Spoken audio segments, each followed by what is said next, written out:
2012 coverage of President Barack Obama's trip to South Florida. Now we have live team coverage for you this midday. The president boarded Air Force One bound for a stop in Jacksonville about a half an hour ago.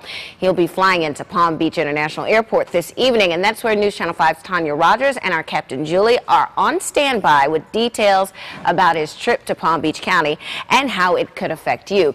But we begin with the breakdown of his arrival and what's on the president's agenda this evening. News Channel 5's Tanya Rogers begins our team coverage at PBIA for us this midday. Tanya, good afternoon.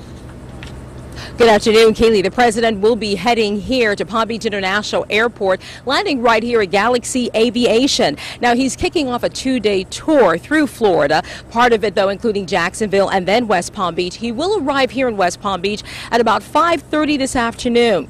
Now, President Obama will make his way to Century Village in West Palm Beach by this evening. Then tonight, after that, he'll be heading over to the Ritz-Carlton in Manalapan. Many are eager for his visit, including volunteers for the president's campaign. We're very excited about the president coming. I've been volunteering at his office down on South Dixie Highway, and we're making phone calls, and we're trying to get as many people as we can organized so that we can push to get him reelected. Now, once the president does land with Air Force One, he will be heading to Century Village, as I just mentioned. Some traffic delays are expected, so keep that in mind this afternoon. At about 5 o'clock or so, areas that could be affected, even though we don't know the exact route of the motorcade, will be Southern Boulevard, Belvedere Road, and Okeechobee Boulevard. Then he'll be heading over to Manalapan. This afternoon at about 1:15, he will be speaking in Jacksonville. Reporting live, Tanya Rogers, WPTV, News Channel 5. Tanya, thank you. And the Secret Service, the motorcade, the snipers, and other security personnel have already moved in ahead of Air Force One. Our Captain Julie is live in Chopper 5 with a bird's eye view of the ramp up to Mr. Obama's visit. Julie? Well, when the president comes into town at Palm Beach International Airport, literally gets locked down. There's a very tight security here.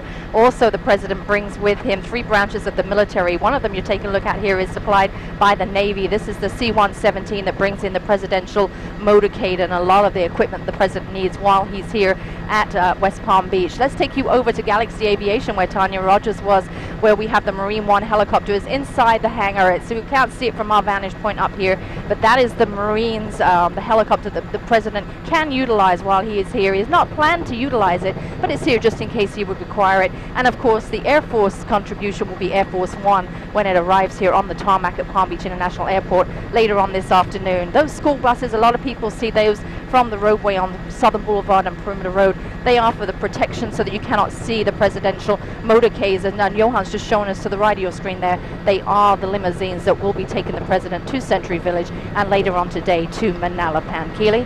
Now, Captain Julie, obviously this is not going to affect folks for their evening commute. What the question I'm about to ask you, there will be restricted airspace as well. So how would that affect, say, you and Chopper 5 or maybe any of the medical helicopters that could possibly have calls at that time?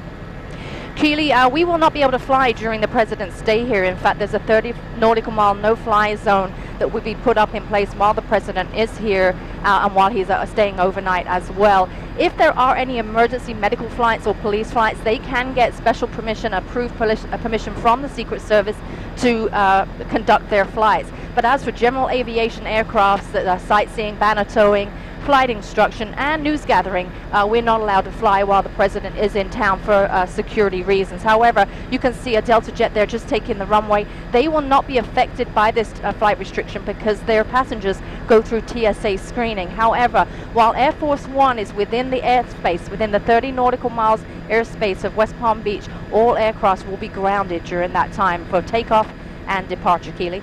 All right, thank you very much, Captain Julie. And crews say the scene is safe after a bomb scare near Palm Beach International Airport. Crews were called to the Holiday Inn along Belvedere Road at about 9 o'clock this morning. A maintenance worker found a suspicious device near an elevator on the 4th floor. The hotel was evacuated and the bomb squad was called. Investigators say the device posed no danger. No word, though, if this incident is at all related to the president's visit.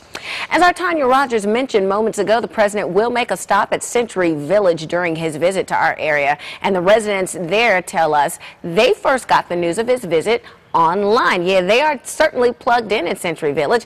We're taking a look at the Century Village blog. Residents also use this site for information about dances, movies, and computer classes. However, before they step foot in a classroom, they can use the blog's computer terminology section to brush up. Boot needs to start your computer. Well, some people don't know. And so Don 4060 says, well, you can't expect to get Tony Orlando in the middle of the summer. Huh? Yeah, all right. And don't bring metal. So I said, well, I had a double hip joint replacement. So I said, I have to leave my hip joints at home. Well, the person behind the site you just heard from is David Israel. He was reading posts under the mention about the president's visit. Israel spoke with News Channel 5 social media reporter Molly Reynolds. You'll hear much more from him tonight beginning on News Channel 5 at 5. And speaking of social media, our reporters will be tweeting and posting information about their coverage of the president's visit. You see the hashtag there on your screen, WPTV POTUS, P-O-T-U-S, for President of the United States. And of course, News Channel 5 will have team coverage for you live on the air as well. You'll also be able to watch the president's arrival, campaign event, and his departure tomorrow morning on the air and on WPTV.com.